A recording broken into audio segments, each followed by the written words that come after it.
I was lucky enough to have Bob Curley on the podcast recently. And when I had him on, this was a little exploratory conversation before I joined him in a school district in Irvine, California. And I always love doing this, kind of connecting with the people that I'll be working with in the future, just to learn a little bit about them so I can really set up the day for success.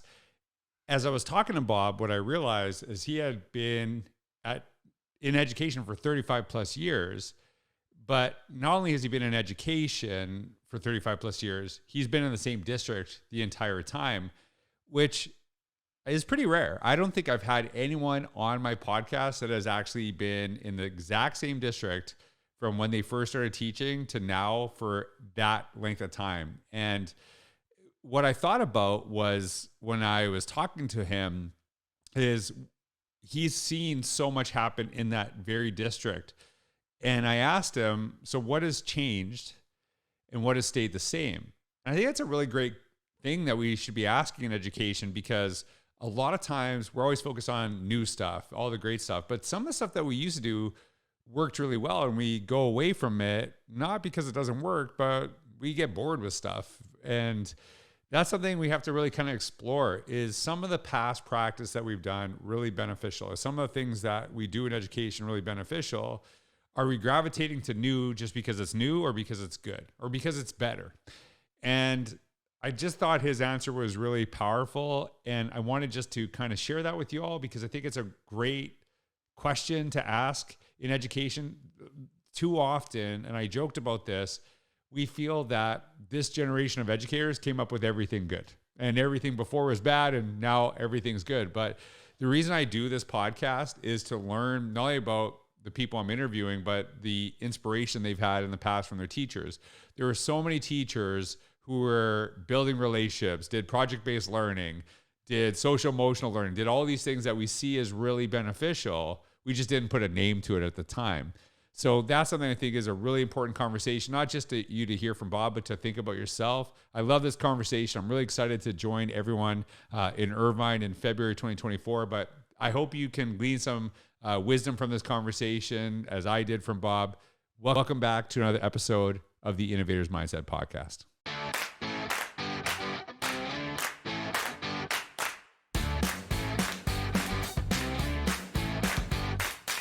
Hey everyone, this is George Couros. Welcome back to another episode of the Innovator's Mindset Podcast. Today, I am blessed to have Bob Curley. He is actually the STEM director of Irvine Unified in California, which I am so blessed to be able to join in February of 2024 to one of their professional learning days.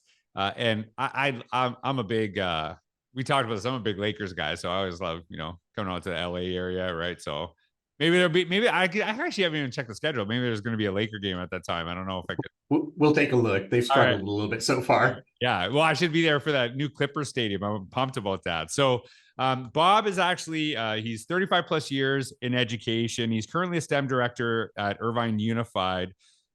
He's also been a principal, assistant principal. We just had a great podcast talking about some of the people who inspired him. So make sure you check that out. But Bob, if you can just kind of introduce yourself, tell us who you are, what you do today, and how you got there, I think it's a great place to start.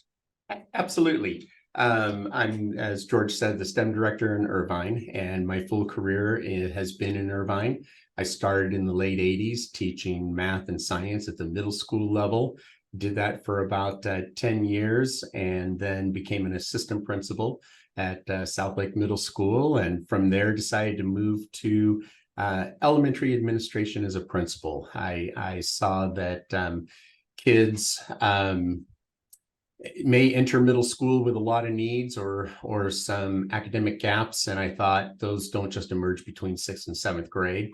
So let's see if I can be in a position to identify them earlier, run interventions earlier, and line kids up to be more successful in middle school. So spent 13 years at 2 different elementary schools as principal, and then moved, had the opportunity to open Beacon Park K-8 school, and spent 6 years there, opening the school from the ground up with an empty community around us and letting the community build up around the school. And that was probably one of the highlights of my career, a strong team I worked with there that I really appreciated. And then just over a year ago, was asked to bring my district leadership to the district office in the math and science areas as STEM director. That's awesome. Yeah. So you are like, I already, everyone knows this. I'm a Laker guy. Kobe was my guy. And it's funny when you're saying this, I'm like, you're like the Kobe of Irvine. Like you stayed with the same team your entire career. Yeah. Right? Like that's kind of, I don't know if I've had anyone on the podcast who's been with the same district for as long as you've been with that district. So that's like, it's going to be a record, 35 plus years in the same district. So I thought about this, and I don't want to get you in trouble. So you got to, this is now on you on how you answer this, but like, so you've been there 35 plus years. So I got two questions for you. So in your 35 years in Irvine, what has changed and what has stayed the same? I'm curious. Okay. Yeah. This is the Kobe answer. Let's see what you got. Our district has had phenomenal growth, particularly in the last 15 years. We've opened, it seemed like a school a year for like 7 or 8 years in a row. So quite a few growing pains in relationship to size. And I think anytime you increase in just volume like that, it puts a lot of demands on the district and creates tension of, okay, how do we take what we did when we were small, which seemed to be really effective? We were a high performing district. How can you continue to maintain that when you increase in volume? And it's created some tensions, I think, in relationship to decentralization versus centralization. You know, there are things that you just have to, for economy of scales, centralize. Things that have stayed the same. We've been a strong, high-performing district, and I think there's two things that really have supported that. Number one, we have a high-quality teaching staff across the district. I think a lot of people want to come to Irvine, and so when we sit down as administrators and start to interview, we're able to pull the cream of the crop. And you talk about me being here for 35 years. There's actually quite a few people who were students in Irvine, grew up, went to college, and are now working in Irvine and in the school district here. So it's kind of a destination district in a lot of ways. I think the other second thing that really supports just the high quality educational experience we've been able to offer students is good leadership. And the leadership has been able to continue to leverage teacher agency and school agency and how to best meet the needs of their community and have high expectations for what we do. That, you know, that is like, and maybe I might be giving myself away here a little too much. I honestly think that every answer in education comes down to leadership. And it's not that teaching is really important. In fact, I would say the exact opposite is essentially important. But do you actually hire great teachers? Do you hire great teachers and put them in positions to be great? Do you actually? So I really appreciate that answer, because I think there's such an impact on that. And I'll be honest, I've seen the opposite. I'm like, yeah, like this is a lot of these issues you're talking about. This isn't a teacher issue. This is a you issue. This is like an issue, and you not recognizing that. And that's part of my job, is to kind of, you know, have some of those tough conversations, even with administrators saying, I remember one time there was an administrator saying, you know, our teachers won't do this and they don't want to do this and this and this and this. And then I just remember saying to him, like, maybe it's you. Like, maybe it's you. Like, if your teachers aren't doing the things that you're hoping they would do, maybe your approach is off. Maybe something's wrong. Maybe you're not listening. So you can complain about them, but it actually doesn't solve any of your issues. It just makes you upset, and then probably makes things worse. So I think that was that's a pretty solid answer. So that actually is a follow-up, because we were talking prior. I know you had a really great time as being a principal, and I know you love that job, but you it was really interesting, your answer, when I asked you kind of like our pre-show about like why you moved from principal to your current role right now, and what was that transition like, and what was your hopes in the role you're doing now? Yeah, about 10 years ago, I liked what I did in the way of developing teachers and supporting kids and building community with family, and really enjoyed that. And about 10 years ago, I really started thinking, all right, I'm entering the tail end of my career. And what legacy do I want to leave, and what's the best way to leave a legacy? And I had this feeling that I really wanted to begin to invest in the next generation of leaders.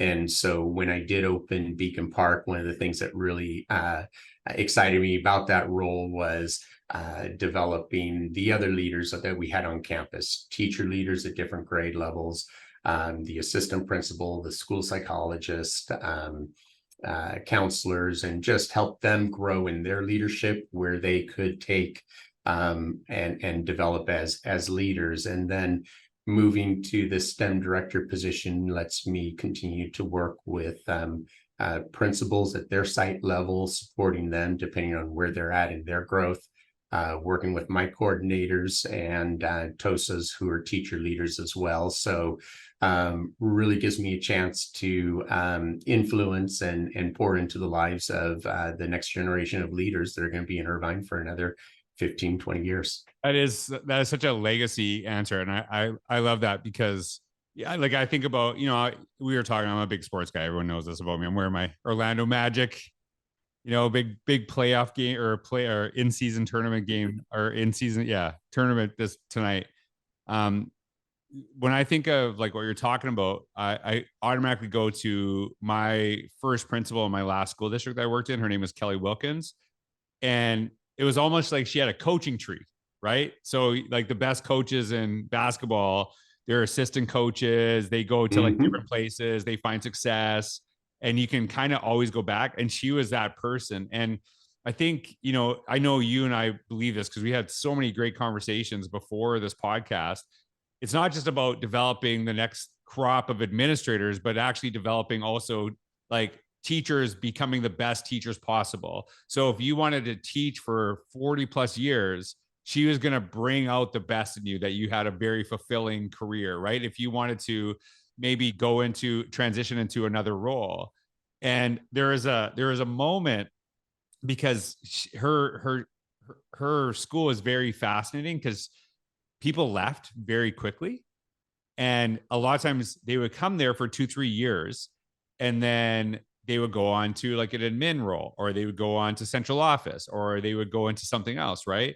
Because she got them to these places.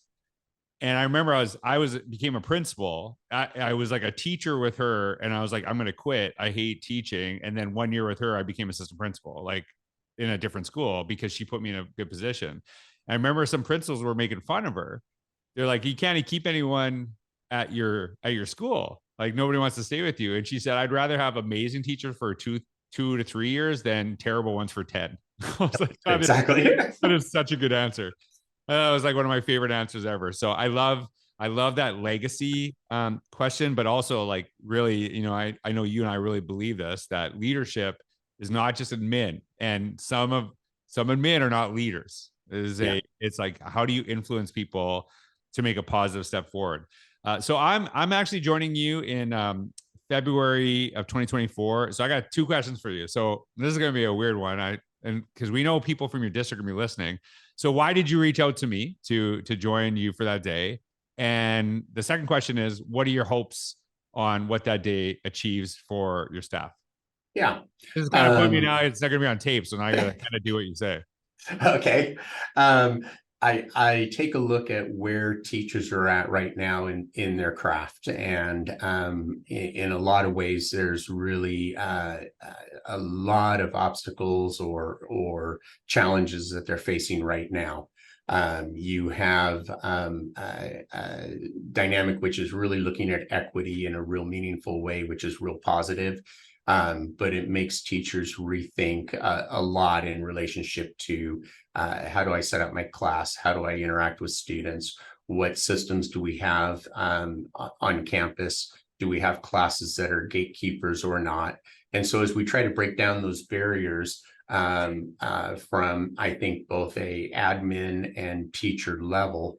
It ends up creating classroom dynamics that are dynamics that teachers may not have always worked with before. Right. And there's different aspects that they're looking at in relationship to meeting student needs, trying to surface conversations and concepts and topics that typically in the past they'd say, nope, I'm just doing content. We can leave all of that over there. And so I think and then on top of that, you have students returning from COVID, where I'm still hearing from school sites and teachers that, boy, this group of kids is missing X, Y, or Z. Right. So I think what teachers have on their plates is really complex, emotionally demanding, cognitively demanding, and I commend our teachers. I think they're doing a really, really good job, and I want them to be encouraged and then be inspired to be able to stop and look at things differently.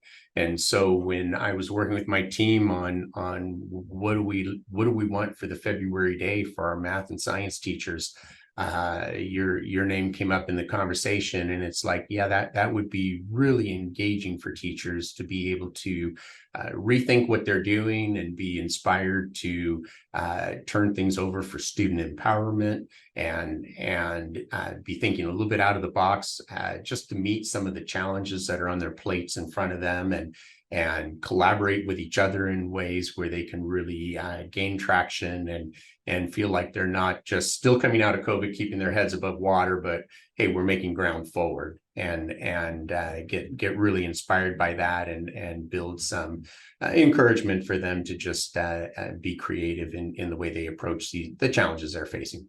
Well, it's funny because we were talking about this before. So I know it's mostly science and math teachers, and there's going to be some other disciplines in there too. And legitimately, my worst subjects in school were science and math. And it's like every science teacher that ever had me, like, these shouldn't be there. But we were talking about this. I think it's really important for me, and I say this, probably 95% of the time, is that I'm not here to tell anyone how to teach. That is not my job. My job is to share some ideas, but I always default to the room as the experts. And I feel a lot of times when people speak, it's like, I'm the expert, glean from my wisdom, and I will fix all your problems. And that's not me. I'm like, hey, I'm just going to share some stuff with you, but ultimately you have to kind of make it your own, because I don't know your community. I don't know, to be honest, I don't know like your subject. I probably wouldn't pass it. So, maybe I'm going to be in trouble for. I was going to say, I think with our teaching staff, they would make sure you pass. Right.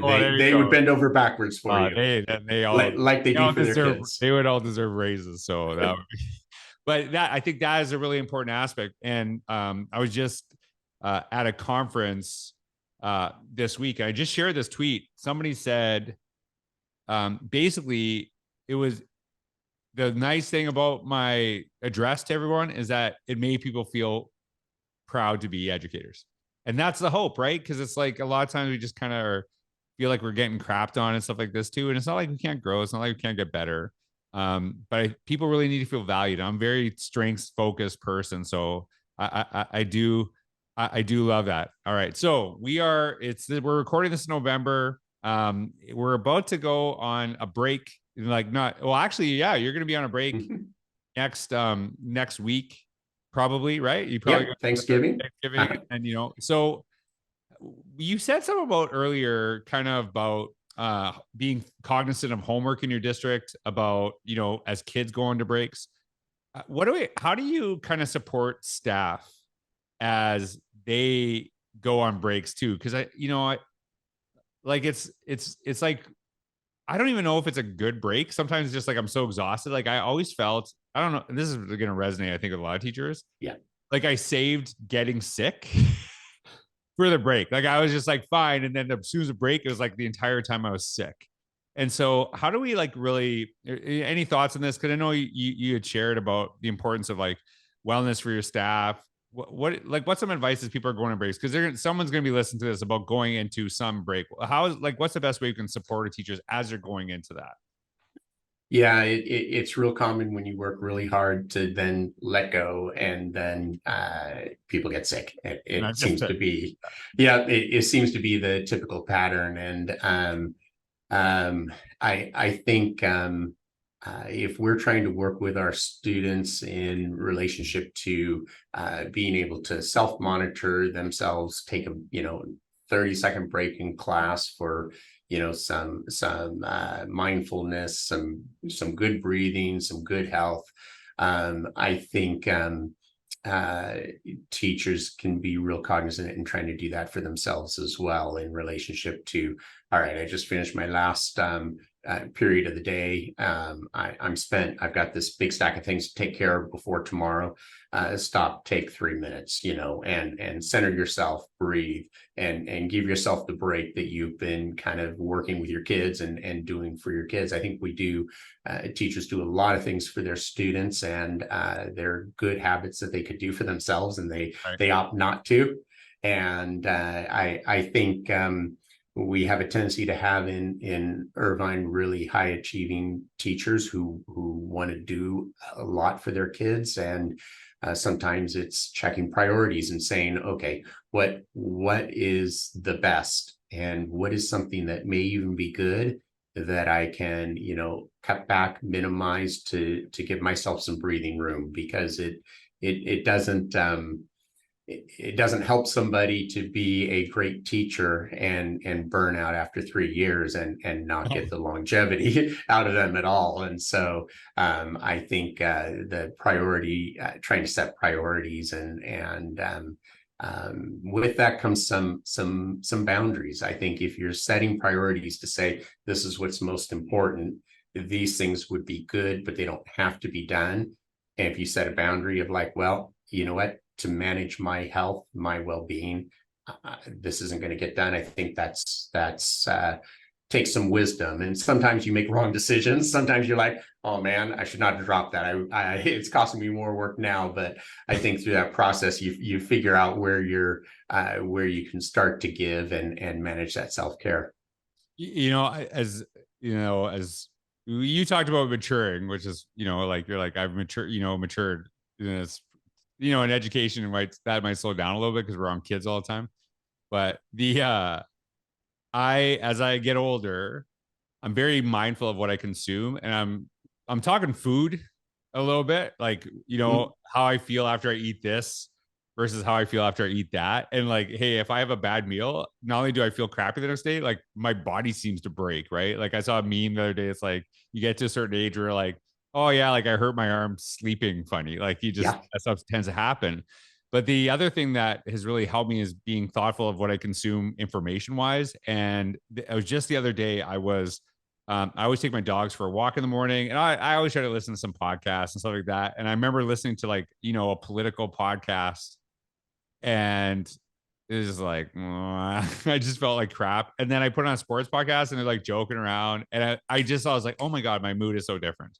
yeah. And it just does matter, like that. Those things are, so being cognizant of that stuff is really important. And then especially, we take breaks, we tend to consume a lot of, stuff that doesn't have to do with school. It might be a good thing. And it might, Yeah. and I always think that sometimes we take those breaks. It's great to like, what are some of the really healthy habits that I did over the break that I can continue on, as opposed to, hey, I only save those healthy habits for the 1 week out of the 2 or 3 months I get here and there. So Bob, I'm so pumped to like join you all. And I'm glad we got to kind of sit down. We had Absolutely. when we first reached out, I think you and I talked for like an hour before, kind of just talking about like the possibilities for the day.